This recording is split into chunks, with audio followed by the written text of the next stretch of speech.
Welcome to Big Basket Now presents the RCB Podcast. His transfer was as talked about recently as any top footballer in Europe. One of the most respected voices in European football, I have with me Mr. Scott Munn, Chief Football Officer with Tottenham Hotspur. Welcome, Scott, to the RCB Podcast. Great to be here.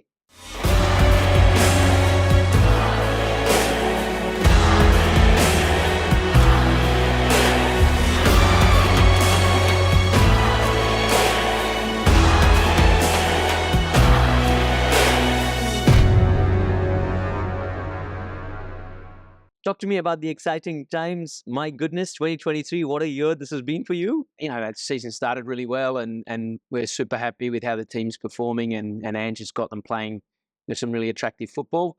Tough period at the moment, some injuries and some red cards in sort of a couple of games ago. But, we continue to work through it and continue to build and this is a long-term project. Chief Football Officer.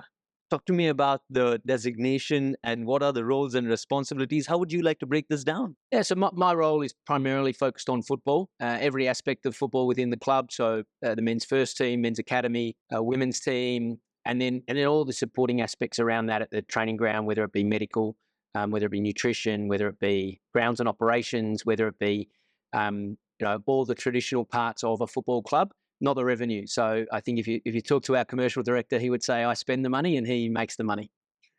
What do you think really sets a star football club apart from any other team?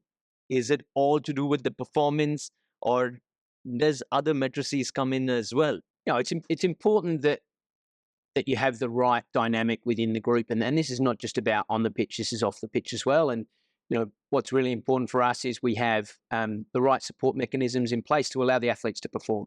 I mean, fundamentally, we're a football club and we're about winning football matches. So, in an ideal world, my role is to set up an environment where the players have no excuses, that their sole focus is 90 minutes on a game day to deliver the best they can to succeed.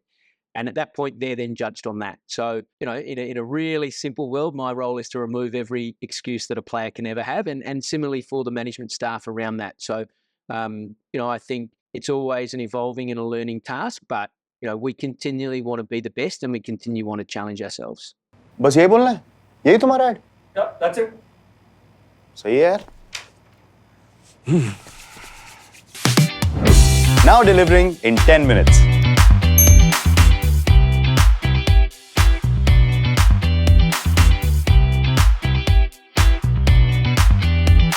How easy does it get to bridge the gap between the coaches and the players? And you think every football club can use a chief football officer? Look, I think the reality is that there's no greater driver in the organisation than the football manager. He's ultimately the front spokesperson. He's the person that's deciding the direction of the bus, and he's taking the players with him. My role, or the chief football officer's role, and the people around it is to give him the tools to be able to do the job that he needs. I think most clubs now, certainly the big clubs, have a similar role, maybe a slightly different title, but for sure they have someone that is solely focused on the football part of the business and ensuring that they're able to be successful, because we operate in a business that is around 0.5% improvement. If we can get 0.5% improvement, it's incredible. So we want to be able to give everyone every opportunity to improve and give us that edge. How important is it to have a home stadium as a process of brand building? Is that the biggest statement one can make? I think it's probably a little bit broader. I think it's infrastructure. And I was talking about that to someone earlier today about Indian football.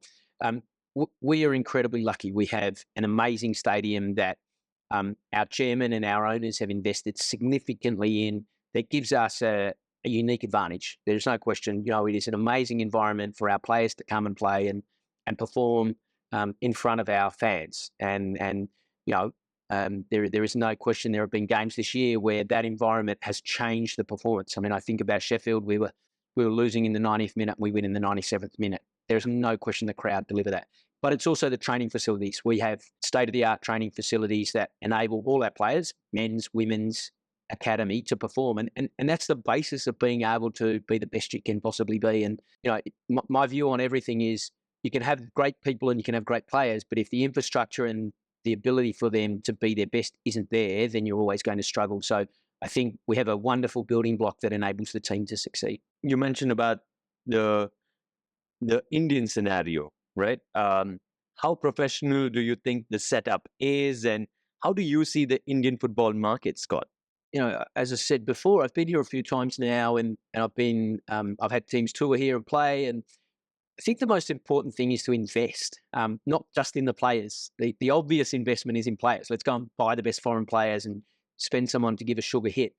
I don't necessarily know that is a long-term play. I think it's most important to have great facilities and great stadiums. Now, it's not always possible, but I would rather invest in a long-term training facility than in a marquee player that comes in and leaves after one season and is never heard of again. I think the most important part is for a sustainable future to have a great training setup. And I would say that investment needs to continue to happen. I think it certainly happened since my last visit here, pre-COVID. But you think about a club like Kerala. I mean, they have amazing, passionate fans. 40,000 people there cheering the team on week in, week out. So the support is there. Just need the infrastructure so that the players can then be the best, because otherwise it's impossible. You can take the best sports person in any sport in the world and drop them into a market where it doesn't have the infrastructure, and they're not going to perform. True. You can take the best cricketer and put him in Iceland. He's not going to be the best cricketer just because of the infrastructure. Would you say that would be the biggest gap? Infrastructure and the rest shall follow, or are there for me, infrastructure? Yeah, definitely. Definitely. I will be open. I haven't seen the infrastructure here of the team here that we're going to watch tonight. But certainly in my previous visits, the training facilities need to improve. They're not at a level that enable the athletes to be the best they possibly can be. बस यही बोलना है? यही तुम्हारा add? Yeah, that's it. सही है यार. Now delivering in 10 minutes.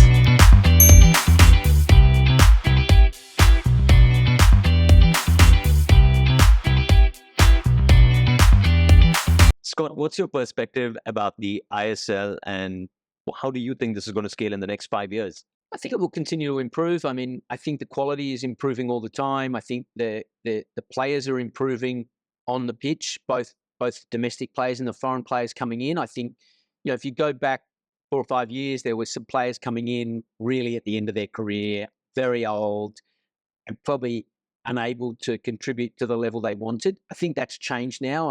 I was just looking at last night. I was looking at the lineup for tonight's game that I'm going to, and the foreign players are certainly a much younger profile.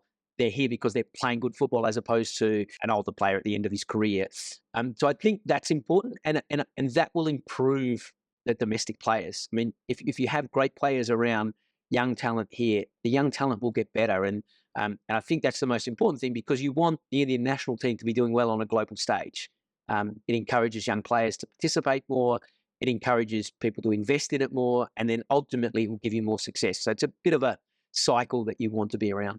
Picking your brain here, what do you think the ISL needs to do in the next 5 years? Scott, feel free to go crazy. I think the format is fine. I think it needs to broaden its reach from a local perspective. Last night I was talking to a lot of people, and certainly their view is it's not exposed enough. I mean, this is a standard answer on anything. You're also fighting a 100-ton gorilla that is cricket. But at the same time, I think what's really important is just to continue to invest in local talent. It's important that local players are given the resource to get better. We should never underestimate the national team doing well will fast track domestic football. And there's no question that the talent is here. It just needs better infrastructure, better coaching, and it will improve, and you will see it on a global stage. What about fan engagement? How do you think the experience can be taken to the next level, or have we gotten there, or innovations keep spilling off the field, just like technology interfering with the game as such? Yeah, I think, there's no question that they're able to learn from what else is going on in this marketplace and engage. I think the most important thing around fan engagement, it has to be local. You can't take what's happening in the Premier League and roll it out here in India and think that it's going to be successful, because it's a completely different market, completely different way people engage. And And I think that's the most important thing is I would be encouraging them to look at what's working in other codes, to take the positives and drop them into the local experience and give people an opportunity to come. I think that's the other point is, yes, you always want core football people coming, but you also want to engage new audiences, because if they come and see great, exciting, fun football, they'll want to come back. So breaking that first barrier of entry is important. बस यही बोलना है? यही तुम्हारा add? Yeah, that's it. सही है यार. Now delivering in 10 minutes.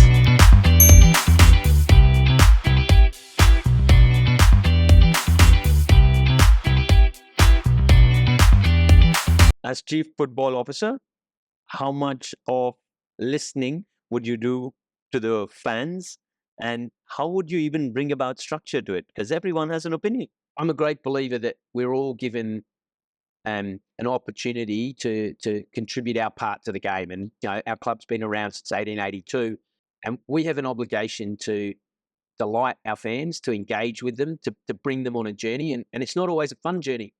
You can lose, you can have disappointment, but the most important thing is that we're able to realise that our role is to give them excitement, to give them a break in life. We want our fans to come into the stadium and spend 90 minutes on an emotional ride with us. Hopefully it ends in a win, more times than not. But also it's important that our players understand that. The players do understand it and realise their role is to be the best they can to give our fans an opportunity to come into the football club in a way that only a fan can be. I mean, we all ultimately are fans of some code or some sport and some team. And that's important for us. We have a number of ways we engage, both at a very structured level via our fan representative groups, but we're also on a simple level. Just walking here today, I've had probably 10 people come up to me as Tottenham fans living in India, asking me how we engage and what we do. And on the weekend, we were lucky enough to have Ozzy Ardiles here and Ledley King doing a live event in Mumbai. These are important things as well, because as you know, everyone can't get to the stadium. Our stadium is 62,000 and it's a sellout every game. So we need to be able to give fans the opportunity to feel they're part of it, but from a different market. And we did that on the weekend with a wonderful live event. And they're the different things that we need to do in market to give people an opportunity. Talk to me about RCB Innovation Lab, the last couple of days, the entire excitement with Leaders India Meet. What are your biggest takeaways from the event? I think what's most important is, India is clearly an important market in the world, in everything, not just in football or in cricket. It's a huge market. It's growing. People are investing. I mean, I was really amazed at this facility and what's been invested here and the opportunity that's been given to young men and women and giving them an opportunity. Probably the most important part now is people need to listen and then bring action. Wonderful to hear people talk today. And, I was talking to people last night about things that they'd learned yesterday and different views. The most important thing, I think, is to take the advice that people are giving, but then get some action. I think the biggest challenge in any of these conferences or in anything we do is to not bring it to life and to make change. And it's the most difficult thing, but it's also the most rewarding thing. So I would love nothing better than one day to be here touring with Tottenham Hotspur or, to be playing a game. The reality is we need to be in a position where people are getting change and action on ground to be able to do that. I look forward for that. Scott Munn, thank you so much for spending time with us and all the very best for the season. Thank you. Big Basket Now presents the RCB Podcast.